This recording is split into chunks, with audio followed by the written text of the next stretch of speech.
Adam didn't visit his mother for years, neglecting her after he started having a life of his own. One day, he had to pick up some documents from her home, only to find the home destroyed and abandoned. Diana Evans raised her son Adam alone. Although she struggled, she worked very hard to feed him and pay for his education.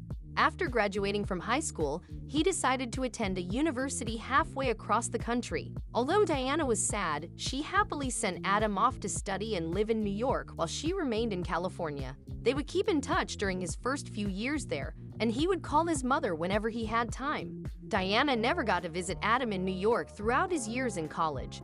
Their primary mode of communication was through phone calls, and although these started to lessen as time passed, Diana still appreciated them very much. When Adam was set to graduate from university, he called his mom to invite her over. "Hey mom," he said on the phone. "Hi Adam, it's so great to hear from you. How have you been?" she said excitedly. "I'm good, Mom. I'm calling because I'm finally graduating in 2 weeks. Will you be able to come over?" he asked. Hearing that, Diana was so proud and could feel her tears coming. She'd do anything to see her precious son march to get his diploma. Of course, Adam. "I'll be there. I wouldn't miss it. I'm so proud of you." She smiled. After ending the call, Diana proceeded to look for flights to New York. She was surprised to see how expensive the flights were, and she immediately realized she didn't have enough money to purchase a round-trip ticket and a special graduation gift for Adam. She decided to take in some extra work as a babysitter to earn money. She babysat for long hours to earn her money faster.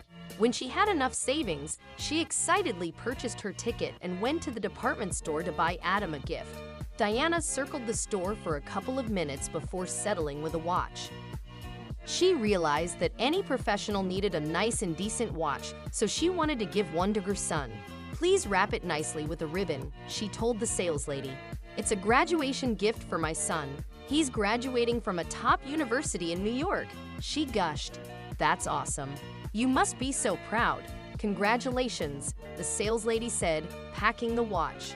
A couple of days later, Diana excitedly made her way to New York. Adam picked her up from the airport, and together they drove to his campus, where the graduation ceremony would start shortly. Diana excitedly pulled out her cell phone and started to snap pictures. When it was Adam's turn to receive his diploma, she couldn't help but stand and cheer her heart out. "That's my son," she exclaimed. After the ceremony, Adam met Diana and enveloped her in a hug. "Oh, son, congratulations," she said as they embraced. "Thanks, Mom. This is all because of you," he smiled. "Let's have a good dinner now," he said, walking with his mom towards the university exit. Adam and Diana ate at a fancy New York steak restaurant and had a nice dinner together. At first, Diana was worried about the bill until Adam told her not to. "I took a part-time job while studying, Mom. This is my treat to you.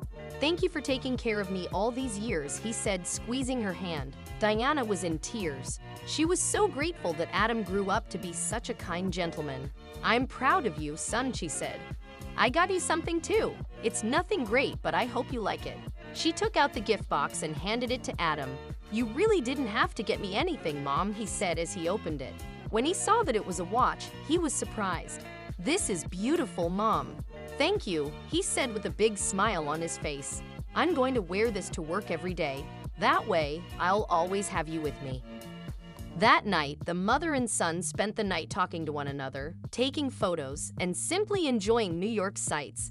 After a couple more days in New York, Diana had to fly back to California. "Will you be visiting home soon, Adam?" she asked, suddenly remembering that she was back to living alone. "I'll try, Mom. I do have some job interviews lined up, so I'm not sure when I'll get to. I promise to call, though," he assured her. With that, Diana nodded contently. Unfortunately, that promise was short-lived. Adam used to call his mom every other day, but that slowly diminished until the calls just stopped coming. During one of their final calls, Diana showed signs of depression caused by her loneliness.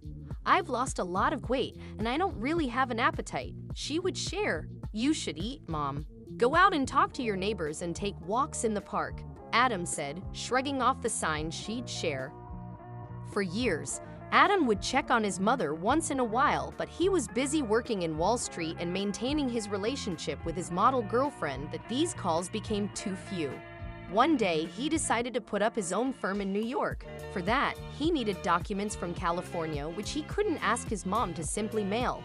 So at the last minute, he took a flight back home and traveled to their house without telling his mom. But when he got there, he was not expecting what he saw. Their house was torn down and filled with cobwebs. The fences were on the floor, and the grass lawn looked as if it hadn't been trimmed in years. He looked inside and saw the house empty save for some ruined furniture. Adam proceeded to call his mother, but she was not answering, so he walked to the next-door neighbor's house to ask him what happened. "Hi, Mr. Green," he said as soon as their longtime neighbor answered the door.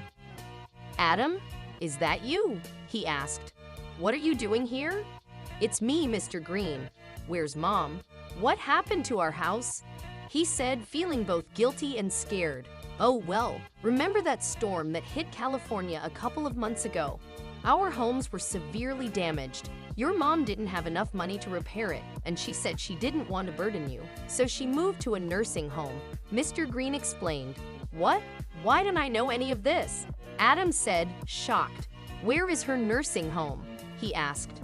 After getting the address, he quickly made his way there. When he arrived, he saw Diana, frail and in a wheelchair. "Mom," he said, in tears as soon as he saw her.